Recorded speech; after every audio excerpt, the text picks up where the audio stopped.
Polisi bunuh nenek usai ditolak pinjam uang 50 juta, santai masuk dinas pada pagi hari. Bribda RF, anggota Sabara Polresta Deli Serdang, diduga membunuh Nurlis, perempuan berusia 70 tahun, setelah korban tidak dapat memenuhi permintaannya untuk meminjamkan uang sebesar 50 juta. Oknum polisi berusia 23 tahun itu juga mengambil perhiasan berupa anting milik korban setelah melakukan penganiayaan di rumah Nurlis, Desa Punden Rejo, Kecamatan Tanjung Morawa, Kabupaten Deli Serdang, Sumatera Utara. Polisi menyebut Bribda RF merupakan pelaku tunggal dalam kasus pembunuhan tersebut. Motif pembunuhan diduga berkaitan dengan kondisi pelaku yang terlilit utang dan membutuhkan uang. Kapolresta Deli Serdang Kombes Pol Hendria Lesmana mengatakan, Bribda RF mendatangi rumah Nurlis pada Jumat, 31 Juli 2026, sekitar pukul 2 waktu Indonesia Barat. Rumah pelaku hanya berjarak beberapa meter dari kediaman korban, sehingga keduanya telah saling mengenal. Nurlis kemudian mempersilakan RF masuk ke rumah, karena tidak menaruh kecurigaan terhadap pelaku. Jadi pelaku itu ingin meminjam uang ke korban dan datang ke rumahnya jam 2 dini hari. Korban sudah mengenal pelaku dan diajak masuk. Pelaku ingin meminjam uang korban sebesar 50 juta, ujar Hendria Lesmana.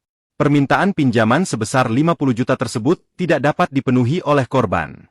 Penolakan itu kemudian diduga memicu tindakan kekerasan yang dilakukan RF terhadap Nurlis. Hendria menjelaskan, pelaku terlebih dahulu memukul korban sebelum melakukan penikaman.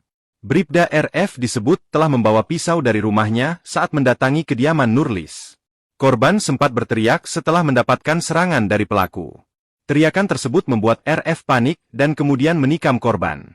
Serangan tersebut mengakibatkan Nurlis meninggal dunia. Pelaku kemudian meninggalkan rumah korban setelah mengambil perhiasan yang dikenakan Nurlis. Polisi menyebut Bribda RF mengambil sepasang anting milik korban dengan berat sekitar 2 gram.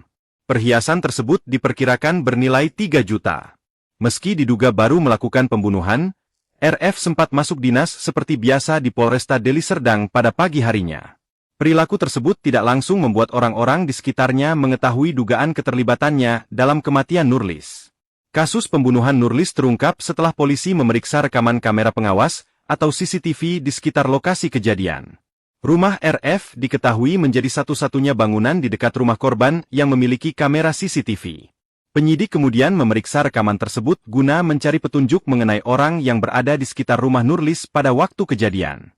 Kecurigaan polisi muncul setelah menemukan bahwa rekaman CCTV yang mengarah ke rumah korban dalam kondisi rusak.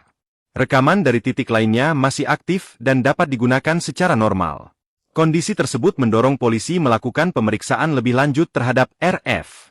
Pelaku kemudian dimintai keterangan terkait keberadaannya pada saat kejadian. Polisi menemukan sejumlah ucapan dan gerak-gerik RF yang dianggap mencurigakan selama pemeriksaan awal. Penyidik selanjutnya mengumpulkan bukti lain sebelum menangkap RF. Pelaku akhirnya mengakui perbuatannya setelah diperiksa oleh tim Satreskrim Polresta Deli Serdang.